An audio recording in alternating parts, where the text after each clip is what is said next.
मैं डॉक्टर अमित भटनागर पंतनगर कृषि विश्वविद्यालय में प्रोफेसर के पद पर कार्यरत हूँ। और मेरा प्रयास है अनुसंधान कार्य जो है, जो रिसर्च है, जो अच्छी फाइंडिंग्स हैं, वो किसानों तक पहुंचे। इसके लिए मैंने अपने इस चैनल पे कृषि किसान प्लेलिस्ट बनाई है, जिसमें मैं हिंदी में चर्चा करता हूँ।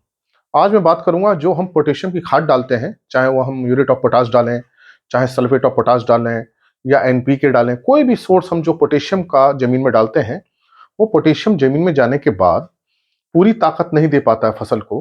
तो वो ऐसा क्या कारण होता है कि पोटेशियम की जो खाद की ताकत है वो मिट्टी में जाने पर कम हो जाती है। तो किसान की भाषा में तो हम इसे ये कहेंगे कि ताकत कम हो गई। साइंस में ये जो बात है वो फिक्सेशन की है कि पोटेशियम जमीन में फिक्स हो जाता है। तो साधारण भाषा में हम ये कह सकते हैं कि जो हम पोटेशियम की खाद देते हैं उसका पूरा लाभ फसल को नहीं मिल पाता, या उसकी ताकत कम हो जाती है, और ये मिट्टी के प्रकार पर भी निर्भर करता है। तो आज मैं चर्चा करूंगा कि क्यों ऐसा होता है कि पूरा पोटेशियम नहीं मिल पाता है और वो खाद की ताकत कम रह जाती है, या हम ये कहें कि पोटेशियम का जमीन के अंदर फिक्सेशन हो जाता है। देखिए, जो पोटेशियम है, थोड़ा सा आप साइंस पे थोड़ा सा ध्यान दें। जो पोटेशियम है और जो पोटेशियम की खाद है, वो पानी में घुल के पोटेशियम आयन बनाती है। अब जब हम इस खाद को जमीन के अंदर डालते हैं, मिट्टी जो बनी है सिलिकेट्स, एल्युमिनियम, बहुत सारे कणों से बनी है, बहुत सारे मिनरल्स हैं। तो एक मिट्टी का छोटे से भी कण के अंदर बहुत मिनरल्स होते हैं, और वो मिनरल्स एक लेयर्स में रहते हैं, लेयर बनी होती हैं। तो अगर इसके साइंस में जाएंगे तो बहुत डेप्थ हो जाएगी। आप इसको समझें कि मिट्टी के कणों के अंदर भी छोटी छोटी लेयर्स रहती हैं, और ये पोटेशियम उन लेयर्स में जाकर के फिट हो जाता है। ये समझें कि मान लीजिए कि एक मिट्टी कण की लेयर ये है और एक लेयर ये है। तो जो पोटेशियम आयन है, जो हमने पोटेशियम डाला है, वो इस गोल टाइप का है या इस टाइप का है, ऐसे जाकर के इसके बीच में फंस जाता है। तो ये पोटेशियम के है, ये इसके बीच में फंस गया। तो हमने जो भी पोटेशियम डाला, माना हमने म्यूरेट ऑफ पोटाश डाला। अब म्यूरेट ऑफ पोटाश क्या होता है? KCl होता है। अब KCl से K प्लस बनता है और Cl माइनस बनता है। अब ये सब जमीन के अंदर आएंगे, K इसके अंदर फंस जाता है, जो भी K आ रहा है फंसता जा रहा है। सल्फेट ऑफ पोटाश क्या होता है? सल्फेट ऑफ पोटाश होता है K2SO4। तो ये भी K प्लस बनाता है और SO4 बनाता है। तो अब ये जो पोटाश जा रहा है, ये सब जमीन के अंदर फिक्स हो गया। तो अब ऐसी जमीन जिसके अंदर क्ले ज्यादा हो, जो भारी मिट्टी हो, उसके अंदर ये समस्या ज्यादा होती है। क्ले जब मिट्टी में, जो हल्की मिट्टी है उसके अंदर ये समस्या कम होती है। तो हल्की मिट्टी में ऐसी समस्या कम देखने को मिलती है, जो सैंडी होती है, बली हुई होती है।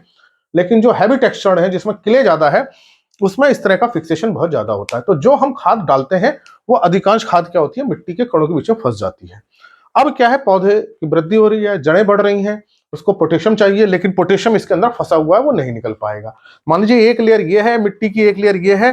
तो ये जो दो लेयर बनी, इसके बीच में आकर के यहाँ पोटेशियम फंस गया। अब ये टाइट हो गया। जैसे जैसे मिट्टी सूखती जाएगी, ये टाइट होती जाएगी, पास में आती जाएंगे, पोटेशियम और फंसता चला जाएगा। तो क्ले कंटेंट ज्यादा हुआ तो फंस गया।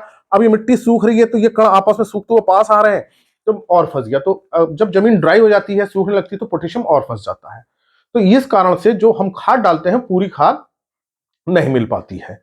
तो अब हम कैसे चाहें कि इसको हमारा पूरी खाद मिल जाए? तो पहले ये आपको बात समझ में आई होगी कि जो हम पोटेशियम खाद डालते हैं, उसकी ताकत कम क्यों होती है? क्योंकि इसके अंदर उसका स्थिरीकरण हो जाता है, फिक्स हो जाता है। हालांकि कोई केमिकल रिएक्शंस नहीं होते। जैसे फास्फोरस के केस में क्या होता है, वो केमिकल रिएक्शंस होते हैं, एल्युमिनियम के साथ, कैल्शियम के साथ, आयरन के साथ। यहाँ कोई केमिकल रिएक्शन नहीं होता, केवल फिजिकल फिक्सेशन है। तो ये इस कारण से जो भी हम खाद डालते हैं, वो ताकत कम हो जाएगी और हमें उसको पूरा लाभ नहीं मिल पाएगा। यही कारण होता है हम पोटेशियम डालने के बाद भी हमें उसका लाभ नहीं मिलता। हमें लगता है ना, पोटेशियम डाल दिया तो भी फसल में उतना उसके रिजल्ट्स हमें अच्छे नहीं मिल पाते हैं।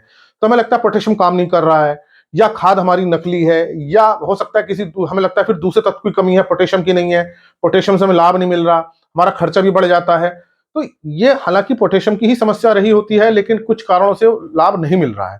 तो हमें दो चार बातों का ध्यान रखेंगे तो हमें पोटेशियम की खाद से लाभ ले सकते हैं। देखिए, मिट्टी को तो हम नहीं बदल सकते, जो क्ले है क्ले रहेगा, जो सैंड है वो सैंड रहेगा, लेकिन कुछ चीजों पर हम ध्यान दे सकते हैं। पहली बात यह है कि जब आप इस तरह की खाद दे रहे हैं पोटेशियम की, पूरे खेत में मत बिखेरिए, क्योंकि पूरे खेत में बिखेरेंगे तो पूरे खेत की मिट्टी के संपर्क में वो आएगा, पूरी मिट्टी के कणों के बीचों फंसेगा।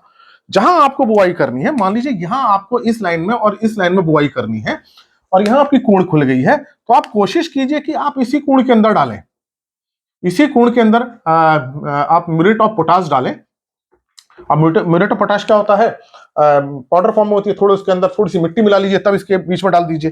तो अब क्या होगा कि जो इसका फिक्सेशन होगा, जो इसमें स्थिरीकरण होगा, वो केवल यही होगा, ये पूरी मिट्टी के साथ नहीं होगा। अगर आपने मान लीजिए पूरी मिट्टी में ऐसे ऐसे करके डाल दिया, तो सब जगह इसका फिक्स हो जाएगा पोटेशियम, तो पूरी मात्रा ये जो है फिक्स हो जाएगी, और यहाँ फसल है भी नहीं, उसको लाभ भी नहीं मिलेगा। अब यही क्या है, हमने चूंकि बीज बोए हैं, इसी लाइन में हमने बीज बोए हैं ये, और जब बीजों से जड़ें निकलेंगी, धीरे धीरे जब जड़ें निकलेंगी, पौधा बड़ा होगा, तब ये धीरे धीरे जब ये रिलीज होगा, इससे निकलेगा, पौधे को मिलता रहेगा। अब मान लीजिए आपने पूरी जमीन में डाल दिया है, अब यहां तो फसल है भी नहीं और फिक्स भी होकर मिलेगा नहीं।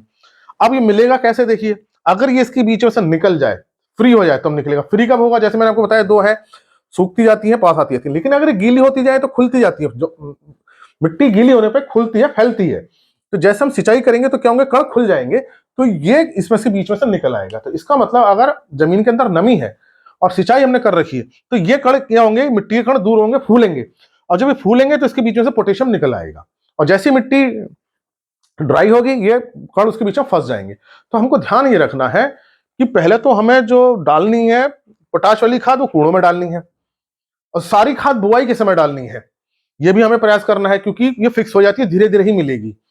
तो आपको सारी खाद डालनी है, जितनी भी मात्रा है, 40 किलोग्राम प्रति हेक्टर है, जो भी है वो आपको शुरू में डालनी है, कूड़ में ही डालनी है, पूरी खेत में नहीं डालनी। फिर खेत में नमी होनी चाहिए, अच्छी नमी होनी चाहिए, सिंचाई करते आप रहिए, खेत को सूखने मत दीजिए बिल्कुल भी। अगर खेत सूखने लगा, खासतौर से जो रूट जोन है, जहां उसकी जड़ें हैं, वहां हल्की सिंचाई बनी रहे। तो कभी भी ये मत देखिए कि फसल सूख रही है तो आप सिंचाई करें, तब तक नुकसान हो जाएगा। तो नमी इसके अंदर बनी रहे, तो उसके लिए आप नमी बनाने के लिए सिंचाई करते रहिए। पलवार जो होती है, मल्च है, उसको बना के रखिए। खेत के अंदर हमारा अगर जैविक पदार्थ अच्छे हैं तो भी मॉइस्चर को बना के रखता है, उसको रखिए। तो इससे हमको पोटेशियम खाद का पूरा लाभ मिलेगा।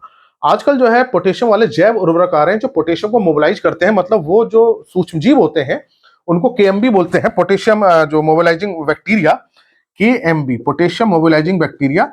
इस तरह के बायो फर्टिलाइजर्स आ रहे हैं, आप उसको भी प्रयोग कर लीजिए। और उसके प्रयोग करने से क्या होगा कि ये जो सूक्ष्म जीव होते हैं, इसके अंदर जाके इसको निकालते हैं, यहाँ रिएक्शन करते हैं, एसिड्स निकालते हैं, कुछ रिएक्शन करके इसको रिलीज करवा देते हैं। तो आप केएमबी जो फर्टिलाइजर, बायो फर्टिलाइजर्स आते हैं, पोटेशियम वाले बायो फर्टिलाइजर, उसका भी आप प्रयोग कीजिए। तो आप ये दो तीन चीजों को ध्यान रखेंगे तो ये आपको मिल जाएगी।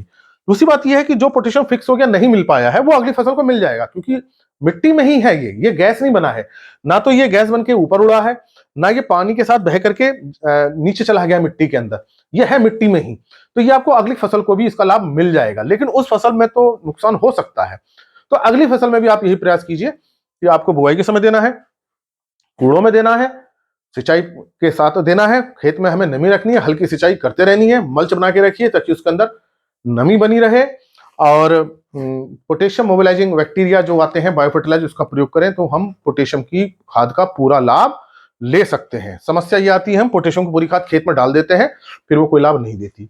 अगर खड़ी फसल में मान लीजिए पोटेशियम की समस्या आ रही है, कमी आ रही है, तो अब आपके पास कोई उपाय नहीं है, सिर्फ एक ही उपाय यह है कि आप जो भी खाद है पोटेशियम वाली, चाहे पोटेशियम सल्फेट है, चाहे म्यूरेट ऑफ पोटाश है, उसको डाल करके सिंचाई कर दीजिए ताकि वो जड़ क्षेत्र में पहुंच जाए, पानी उसके साथ जड़ तक पहुंच जाए। हालांकि उसमें कुछ पोटेशियम फिक्स हो जाएगा, लेकिन जो कमी आ रही है वो कुछ हद तक कमी पूरी कर देगा।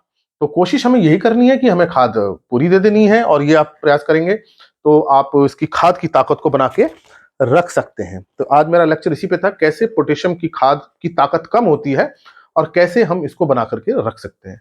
आशा है मेरी बात आपकी समझ में आई होगी। ज्यादा से ज्यादा लोगों के साथ इस बात को शेयर करें ताकि उनको सही जानकारी मिले, प्रामाणिक जानकारी मिले, और खेती में वो अच्छा लाभ ले सकें।